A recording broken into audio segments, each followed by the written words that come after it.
बिहार में मौसम का कहर 110 किलोमीटर प्रति घंटे की आंधी पानी ने मचा दी तबाही। 8 की मौत, भागलपुर समेत कई जिलों में जनजीवन अस्त व्यस्त, बिजली व्यवस्था भी ध्वस्त। नमस्कार, आप देख रहे हैं सिटी पोस्ट लाइव। मैं हूं सृष्टि राज। बिहार में सोमवार देर रात आई तेज आंधी और बारिश ने भारी तबाही मचा दी थी। ठीक उसी प्रकार मंगलवार को भी आई। भागलपुर और आसपास के इलाकों में 80 से 110 किलोमीटर प्रति घंटे की रफ्तार से चली हवाओं ने घरों, पेड़ों और बिजली व्यवस्थाओं को पूरी तरह से प्रभावित कर दिया। इस प्राकृतिक आपदा में अब तक 8 लोगों की मौत की पुष्टि हो चुकी है, जबकि कई जिले में भारी नुकसान की खबरें भी सामने आई है। अब आपको बता दें, भागलपुर में आंधी का असर सबसे ज्यादा देखने को मिला। तेज हवाओं के कारण कई जगह पेड़ और बिजली के खंभे गिर गए। शहर और ग्रामीण इलाकों में 23 घंटे से अधिक समय तक बिजली आपूर्ति बाधित रही। इससे लोगों को पानी और अन्य जरूरी सुविधाओं के लिए भारी परेशानी झेलनी पड़ी। गंगा नदी में नाव से गिरकर 2 लोगों की मौत भी हो गई, जबकि अन्य घटनाओं में भी कई जाने गए हैं।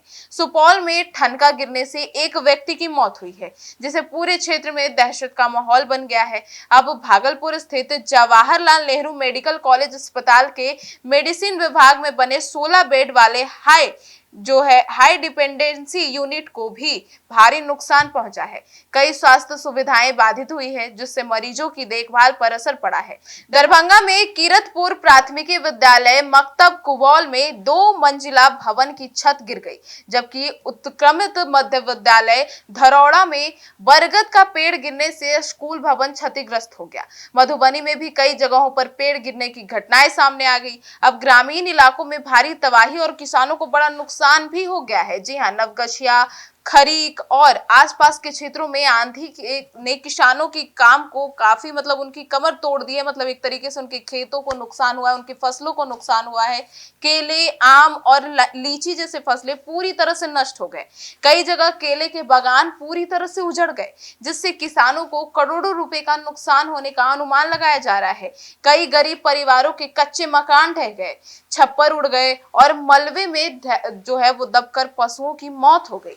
ग्रामीण क्षेत्रों में लोग खुले आसमान के नीचे रहने को मजबूर हो चुके हैं। बिजली और पानी की बड़ी समस्या हो गई है। तेज आंधी के कारण बिजली व्यवस्था पूरी तरह से चरमरा गई है। कई जिलों में 20 से 24 घंटे तक बिजली गुल रही, जिससे पानी की आपूर्ति भी बाधित हुई है। लोगों को पीने के पानी और दैनिक जरूरतों के लिए संघर्ष करना पड़ रहा है। अब मुआवजे और राहत की मांग तेज हो गई है। आपदा के बाद अब किसानों और प्रभावित परिवारों ने सरकार से मुआवजे और राहत की मांग शुरू कर दी है। ग्रामीणों का कहना है कि फसल और घरों को भारी नुकसान हुआ है। ऐसे में बाजार मूल्य के आधार पर मुआवजा दिया जाना चाहिए। कई सामाजिक संगठनों ने भी सरकार के तत्काल सर्वे कराकर राहत कार्य शुरू करने की अपील भी की है। मौसम विभाग का अलर्ट है, अभी खतरा टला नहीं है। भारतीय मौसम विभाग के अनुसार आने वाले दिनों में भी बिहार समेत यूपी, झारखंड, दिल्ली और पूर्वी भारत के कई हिस्सों में तेज आंधी, बारिश और बिजली गिरने की संभावना बनी हुई है। मौसम विभाग ने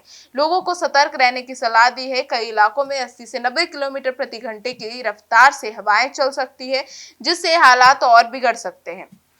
सावधानी जरूरी है। प्रशासन ने लोगों से अपील की है कि खराब मौसम के दौरान घर से बाहर ना निकले, पेड़ों और बिजली के खंभे से दूर रहें और मौसम विभाग के अपडेट्स पर नजर रखें। बिहार में आई आंधी एक बार फिर से दिखाती है कि प्राकृतिक आपदाओं के सामने सतर्कता और तैयारी की सबसे बड़ा बचाव है।